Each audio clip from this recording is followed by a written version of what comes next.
Hey all, Tony Bing here, hello and welcome back to another video from Marvel Strike Force. Now today we will be talking about the subject of cheating. Now it's something that has really came to light ever since Fox Next introduced the Dark Dimension. We've seen players with an exceptionally limited roster that were able to smash through and complete it 100% within a few days when it was clear it simply wasn't possible at all. Now the cheating question, I believe the way it works is that it actually stops the opposing team from acting at all. So you can simply go in with your own team, doesn't really matter the power levels, hit auto, and by the time you come back you're going to have completed or finished whatever particular node you're cheating in. Now the reason I'm talking about this today, and I haven't mentioned it before at all, is due to the fact that I do believe that when you talk about these hacks, in a way you're almost promoting them and you're encouraging people to go out and see what the hacks are all about, and then they have the temptation to use them, even though it's a complete scumbag move. Now in the most recent patch notes for the game, that's notes 2.1, Fox Next have advised that they've implemented additional cheat detection. Cheating is a violation of our terms of service and the principles of fair play, and cheaters will be banned. Now, ever since they've actually released this, and since we've had a lot of threads on Reddit about cheaters and so on, it's either became more obvious because there's more of a focus on these cheaters, or more people are actually starting to go to the sites to download the hacks and start cheating in the game. Now this ties in with the Luke Cage Blitz, the Blitz that's just recently finished. If you look at the profile for the #1 player, and I'll actually just bring that up now. So this player here then was able to score 6.3 million in the latest Blitz, winning by around about 800,000. Now if you look at their total collection power, it's just over 500,000. Their strongest team power is decent, and that's something you'll notice with a lot of the cheaters, is they only have to focus in on one team to actually dominate arena, so that's what they'll do. So you'll see a strong team power, but you'll see a really low total collection power. Total characters collected is decent enough, that's up at 70, no alarm bells are really rang there. You've then got the max characters at star rank, which is only 3, so that's tied in with the total collection power being as low as it is. All-time arena rank is #1 because they're simply cheating their way to the top of it. And just off screen, but this is another flag you see on a lot of these accounts of players that are clearly cheating, is they have an insane amount of blitz wins because they can just auto it and come back and the match is completed, so they could do that all day long.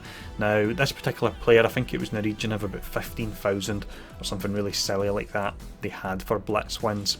Now the reason this is such a big issue, of course cheating's a complete dick move in the first instance, but pretty soon we're going to have the Pyro Blitz coming up. Now a lot of players won't be getting Sabretooth from the premium orbs because there's no way you can realistically farm a 5-star hero from premium orbs unless you're a mega whale.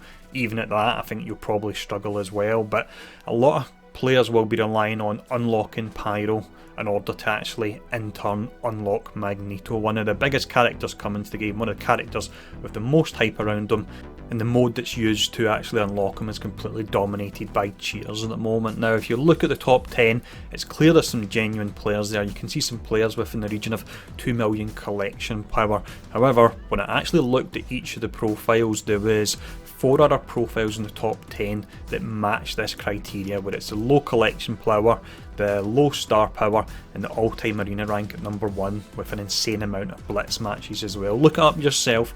I'm not going to name and shame the other 4 people because it's perhaps not as clear cut as this individual that's taken first spot here, but it certainly looks really pretty strange how they've managed to get the scores they have with that collection power.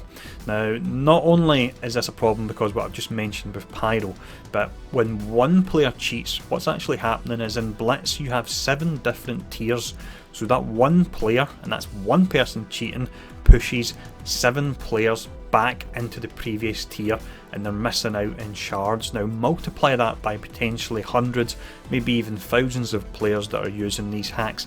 How many players are getting dropped down tiers? An insane amount of players. And the game has multiple different PvP modes as well. The majority of the game is actually focused around PvP, and this is why I have a big issue. Sometimes you'll see people say, well, why does a person cheating affect you? It does massively. If you don't believe it is, you're not looking at the bigger picture. You've got Arena, which is making a huge difference with the number of cores a player get. You've got Blitz, some of the best characters are locked behind that. You have raids, so if teams are actually cheating in raids and getting more points, they're getting the raid milestones that equates to the tier 4 orange materials, which gives you access to some of the best skills in the game. You've got the upcoming Alliance War, and then finally you've got Dark Dimension, although the only thing getting damaged there is people's EP when cheaters actually take part in that particular mode. So just two messages I want to give here to finish up. The first one to these players that are cheating is that you may think this is some way of screwing over Fox Next. It's not. You're screwing over other players and you're resulting in scores in Arena and Blitz being higher, thresholds being higher, meaning that players will actually have to spend more, and as a result they'll be giving more money to Fox Next. So you're not screwing them over at all, you're simply screwing over the other players of the game. The second message is to Fox Next. You've got the Pyro Blitz coming up, and I think it's just about a week. You need to get this sorted. It's clear, it's out of control, it's massively unfair. The impact is huge due to the number of different tiers you have and players falling down those tiers for even one single cheater, and all the different modes you've got in the game as well. So get it sorted.